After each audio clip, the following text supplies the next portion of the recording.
Welcome to the webinar, Focus on the Nervous System to Change Behaviors. This is brought to you by Forum Families Forward. We're a family-led nonprofit organization in Northern Virginia, and we support foster, adoptive, and kinship families who are raising children, youth, and young adults with specialized needs and professionals who work with them. We offer free trainings, consultations to families, events, resources, and systems navigation.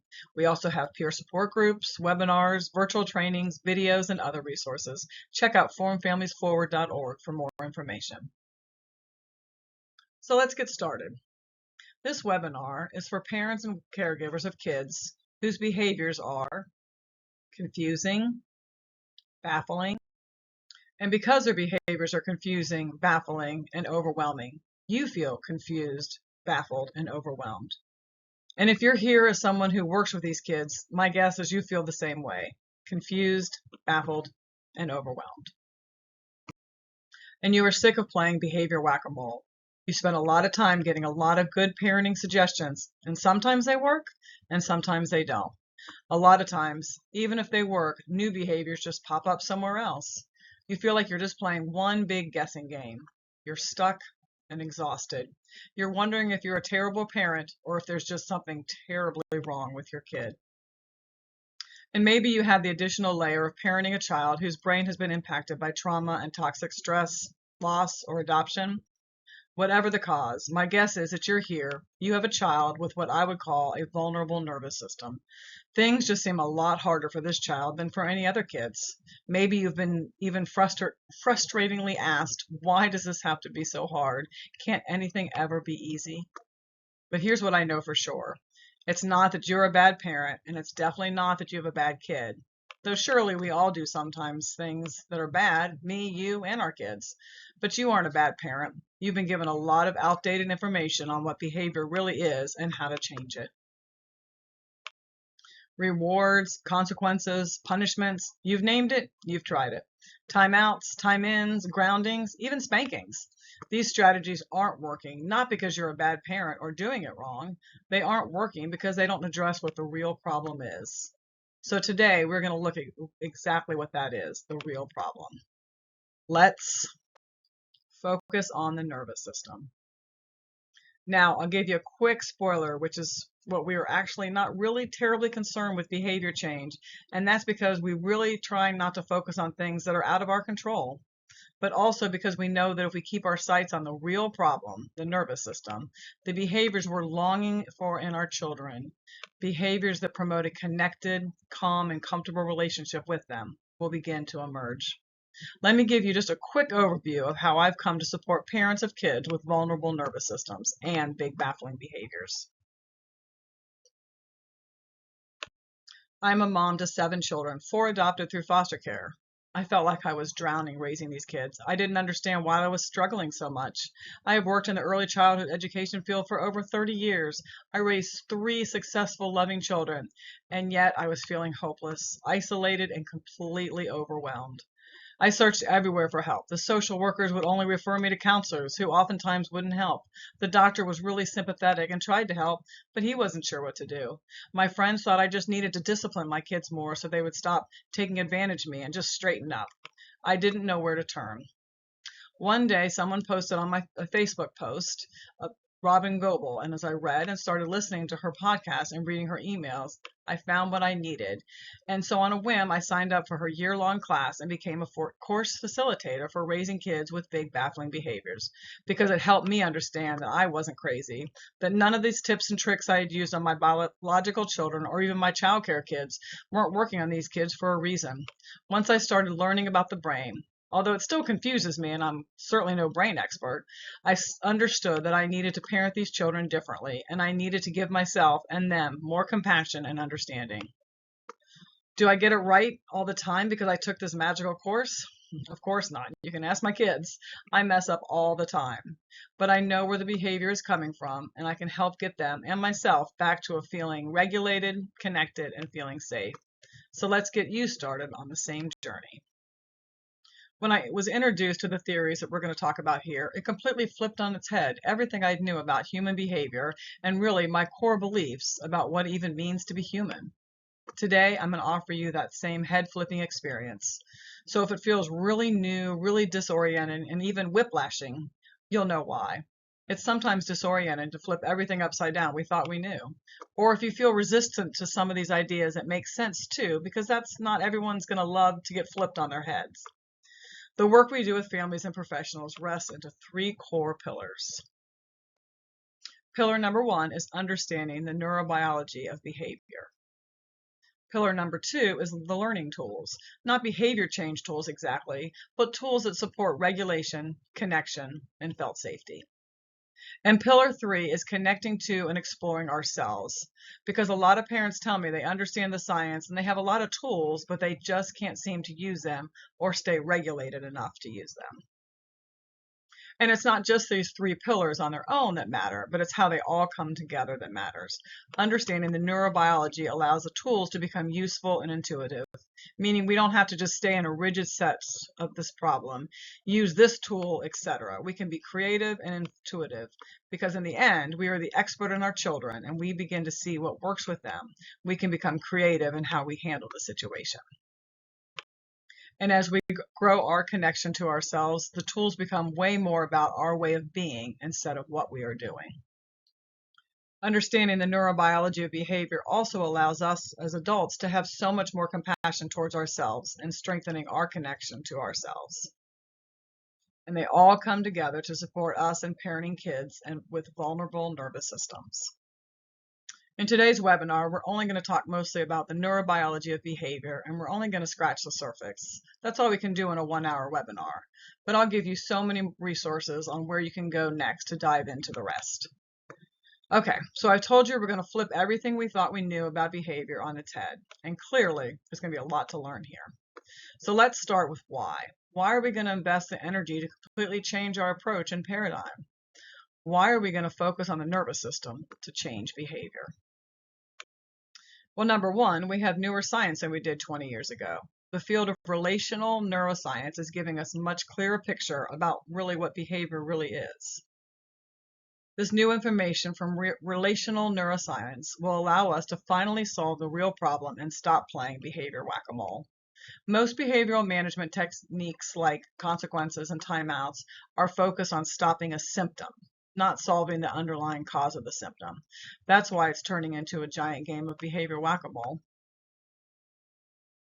Probably my favorite reason to shift our paradigm is that the paradigm shift itself is an intervention. Relational neuroscience helps us see how changing how we see people changes people. It is an intervention, even though it's not something we do, it's just something we are. Understanding what behavior really is allows us as parents and caregivers to have clarity. We can stop feeling confused, which is a terrible feeling, which allows us to feel more confident as a parent, more connected to ourselves, and ultimately more connected to our kids. Actually, all of that can happen even if our child's behavior never changes. Ultimately, we have to be okay with the truth that we are not in control of anyone else's behavior. I mean, I'm hardly in control of my own behavior, much less anyone else's. We have much less conscious control over our behavior than we'd like to imagine we do. So if I have less control over my own behavior than I think I do, how can I ever have control over my kids? Now, this doesn't mean we don't work hard to change behavior that's hurting ourselves or others. It just means we don't focus on changing the behavior, whether it's in our kids or ourselves. It means we're going to focus on the nervous system to change behavior. We're going to start with the agreement that the brain and the nervous system is behind everything we do, including behaviors. We have to get out of the habit of thinking the behavior is about character or not having a big enough consequence or punishment. Behavior is about what's happening in the brain and the nervous system. So we're going to practice getting very good at putting on our X-ray vision goggles, kind of like developing a superpower that lets us notice behaviors, but just the behavior as a cue or a clue as what might actually be going on in the inside. I've summarized relational neuroscience into 3 core tenets. Number 1, behaviors are just what we see on the outside that gives us clues about what's happening on the inside.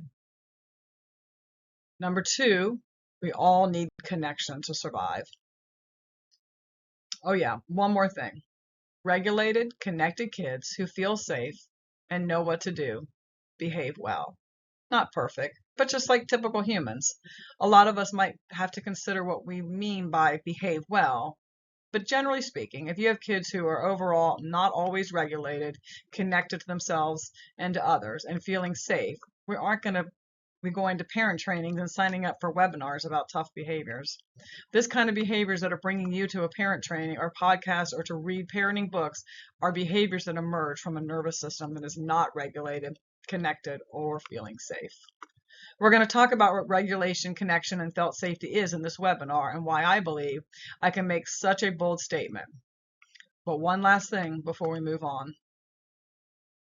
Behavior is not a reflection of who your child is as a person or who you are as a person.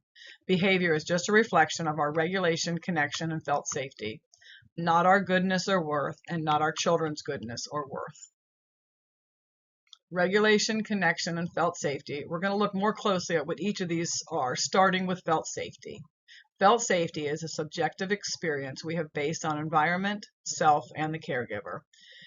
It was in the 1970s that Alan Strouf started talking about felt safety. We know that felt safety isn't about being safe, it's about feeling safe.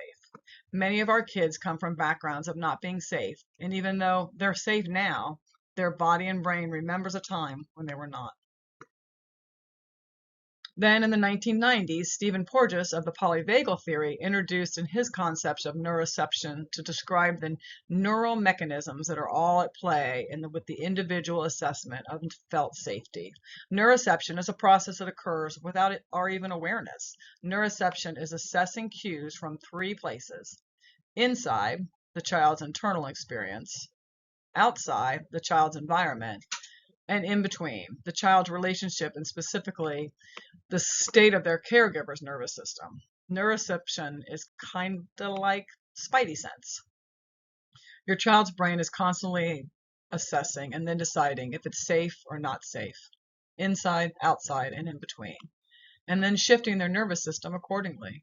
It's actually kind of difficult to conceptualize constantly, so I like to give it a number. Let's say the neuroception is asked safe or not safe 4 times a second. That's actually less frequently than constantly. Pause and think about that for a moment. 4 times a second is a speed that's almost impossible to truly wrap our minds around. The mind is constantly asking, safe, not safe, safe, not safe. And whether we feel safe or not has a dramatic impact on our behavior. I'll give you a quick spoiler here that the behaviors you wish would change almost exclusively come from a nervous system that is feeling not safe. So remember, regulated, connected kids. So what exactly do I mean by connected, and how do I know that when kids are connected, they're doing well? We know that the brain develops inside connection. When we can't find connection, our nervous system experiences that as a cue of danger and flips into protection mode. Now, on the other hand, when our kids are behaving in a way that is either rejecting or not inviting connection, we know their nervous system is in protection mode.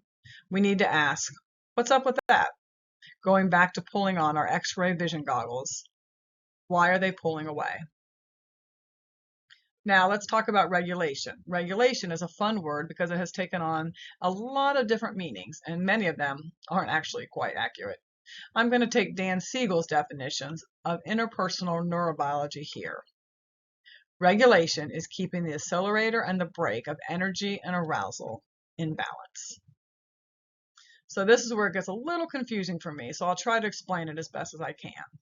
The autonomic nervous system regulates certain body processes, such as blood pressure and the rate of breathing. This system works automatically without a person's conscious effort. Our sympathetic nervous system is best known for its role in responding to dangerous or stressful situations.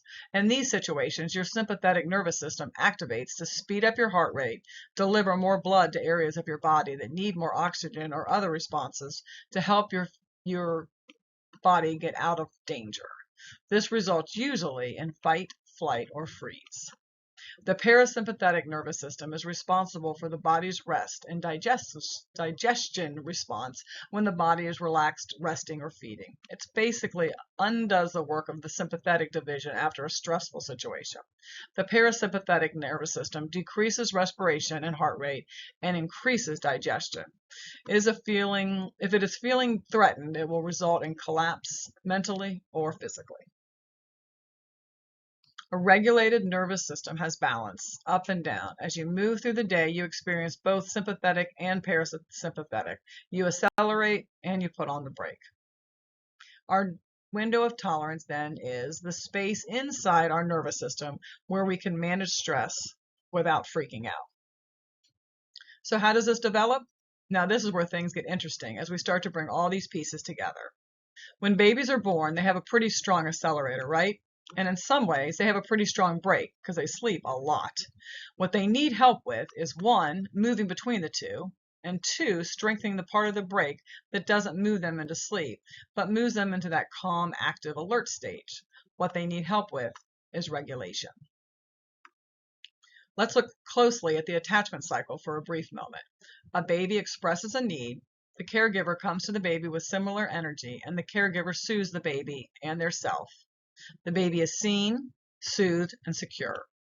Then later, the baby expresses a need, the caregiver comes, and on it goes. It is the cycle that is what is pattern regulation into the nervous system. Attachment is a foundation of regulation. So if regulated, connected kids who feel safe behave well, that means we can shift our view of behaviors and look at them through the lens of regulation, connection, and felt safety. Here's just a short list of behaviors and even diagnosis that we could conceptualize through the lens of regulation, connection, and felt safety. And if we had time, I could literally take any challenge and baffling behavior facing and see it through the lens of regulation, connection, and felt safety. But instead, I want to show you a map so that you can eventually do that for yourself. A map inspired by relational neuroscience and the autonomic nervous system. And in addition to my map, I'm going to introduce you to some very special animals who make this journey a whole lot easier. As I said before, the science of the brain is not my strength. So if you're struggling with understanding it all, hold on. We have an easier way for you to get it. So first, I'm delighted to introduce you to the owl and our very special helper, the watchdog and the possum. Ready? Our map of the autonomic nervous system helps us see behavior is coming from 2 different places, either a nervous system that is in what I call connection mode, or in a nervous system that is in protection mode. Remember we talked about how the brain is always asking safe or not? When the nervous system is experiencing enough cues of safety that it's overall experiencing felt safety, the nervous system will rest into connection mode. This is where our friend the owl is. The owl isn't just smart and wise. The owl is connected to themselves and connected to others. Of course, a 3-year-old whose owl brain is just hatching is way different than a 10-year-old's owl brain and a 17-year-old owl brain and a 45-year-old. We have to always keep developmental expectations in mind, as well as neurodiversity. The owl isn't necessarily calm, though. The owl can get a bit of what we were going to call watchdog energy, sympathetic arousal, while still feeling safe. And this can look like play, running around at recess, going to a trampoline park, cheering so hard for your favorite team, or even less joyful, like exercising. A brain and nervous system in connection mode experiencing cues of safety remains connected to the owl brain, but it can also borrow energy from the possum pathway. This allows us to snuggle on the couch or get tucked into bed with safety and connection. We're feeling safe and connected while also in deep, deep sense of rest. Here's just a summary. Connection mode is a nervous system that is experiencing cues of safety and can move up and down in energy and arousal, borrowing energy from the watchdog pathway or the possum pathway. When cues of danger outweigh cues of safety, the nervous system flips into protection mode and moves into the watchdog pathway. As the person travels further down the watchdog pathway, gets more and more activated, there is an increase in fear and arousal and a decrease in safety, connection, and regulation. The owl brain flies away as the watchdog brain takes over. That's important to remember. When our kids are deep in their watchdog pathway, the owl brain has flown away. To bring their owl brain back, we have to help that watchdog feel safe. Dr. Perry's theory of state-dependent functioning describes 4 levels of arousal that correspond to 4 levels of neuroscieve danger. Mild danger puts us on alert. Moderate danger turns the alarm on. Intense danger causes fear. And severe danger puts us in terror mode. The alert level of activation is characterized by behaviors of vigilance. The alarm level of activation is characterized by behaviors of resistance, sometimes known as opposition or crying. The fear level of activation is characterized by behaviors of defiance. This is where we may see a tantrum or what we may call bratty behavior. The terror level of activation is characterized by behaviors of aggression. I think these words can be pretty tricky to remember, so I'd like you to meet the 4 different levels of protection in the watchdog brain. The alert level is the what's up watchdog. See how that watchdog is orienting? The alarm level is ready for action. His arms, legs are ready to go. The fear level is a watchdog that wants you to back off. We're talking behaviors that are defiant, verbal aggression, and tantrum.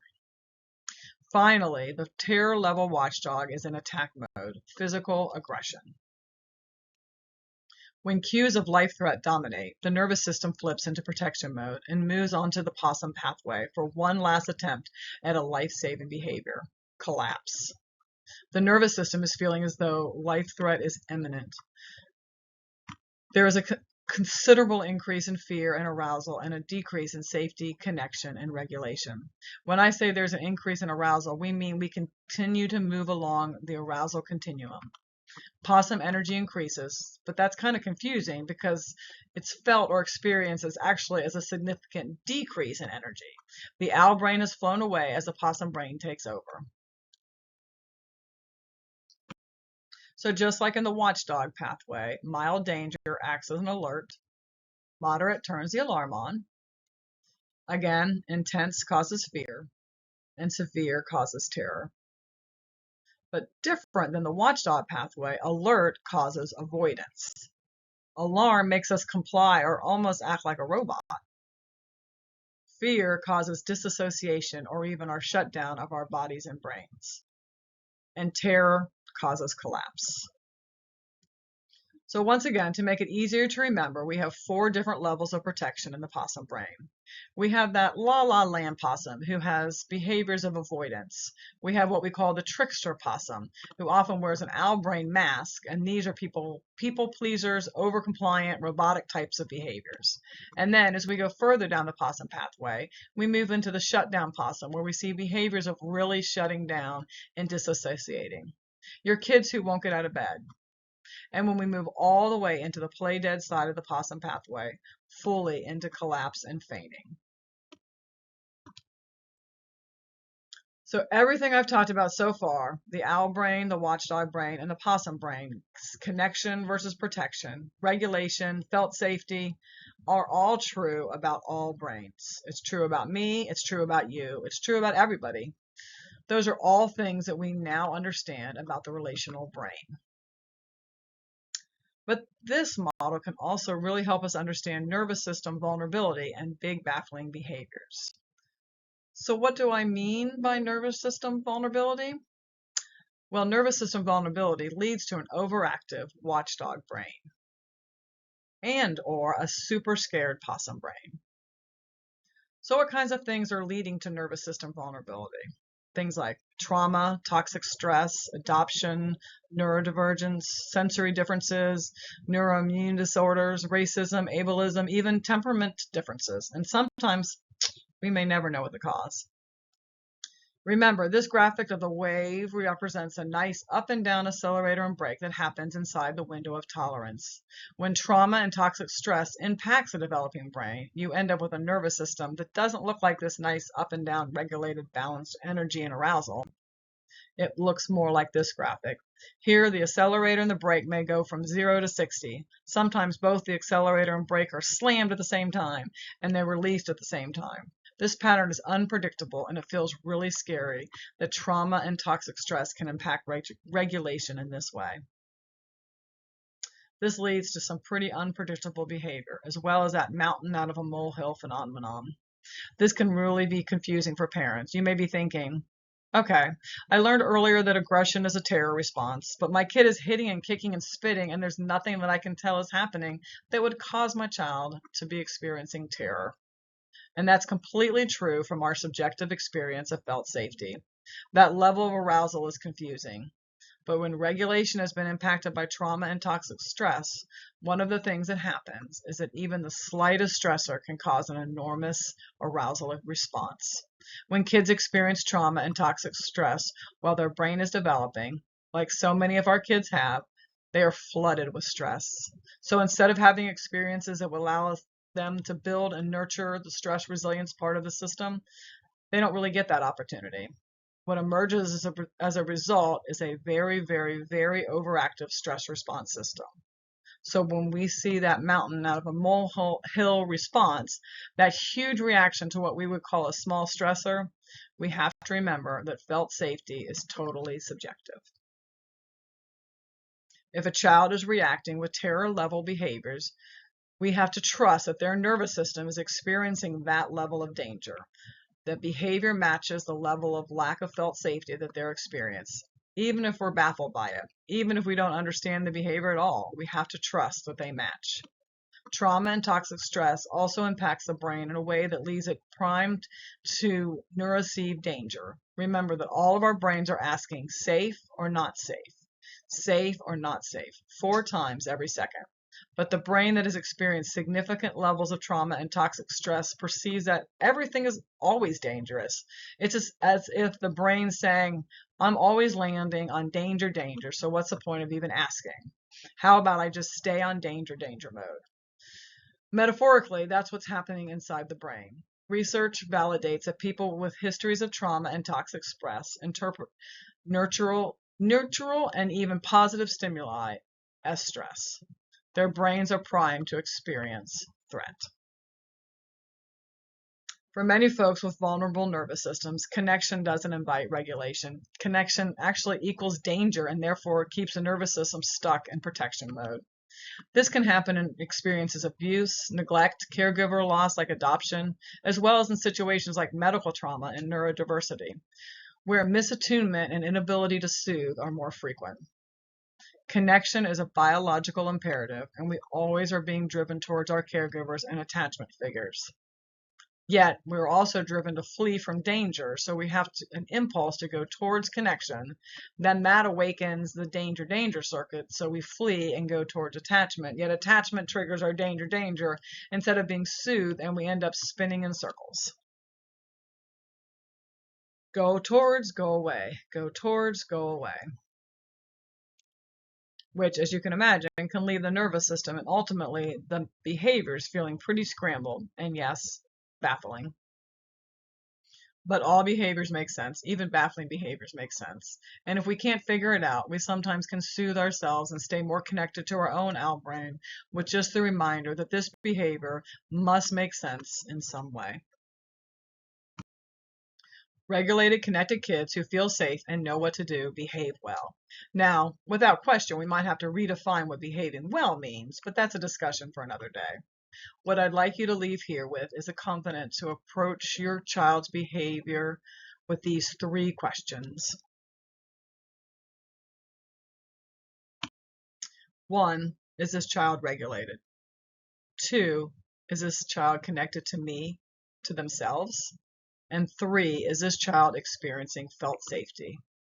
And then we want to offer up experiences to the children that could increase regulation, increase connection, and increase felt safety, trusting that pro-social behaviors will emerge. I know many of you are saying, okay, great, now what? How do I do that? And I'll show you places you can go to get some of the answers to those questions, what to do, but also remind yourself that you know now actually have in your possession the absolute most important tool. The neuroscience proves that changing how we see people changes people. It changes you, and it actually changes your kid. It changes your brain and theirs. It's the most important tool. But if you're interested in diving deeper and learning more about raising kids with big baffling behaviors, please email me at melissa.leveling or melissa.leveling@forumfamiliesforward.org so I can give you information about our next class. Please also email me if you would like a copy of the Focus on the Nervous System to Change Behavior ebook. Please also follow Forum Families Forward on social media. So there's also a lot of other resources for you. Robin Goebel, who developed the Owl Watchdog Possum model and the creator of this webinar, has a podcast, The Big Baffling Behavior Show. Robin has many free downloads over on her website to help explain some of the concepts we talked about here, concepts like owls, watchdogs, possums, felt safety, co-regulation, and so much more. Here's a link to the one on the owl, possum, and watchdog.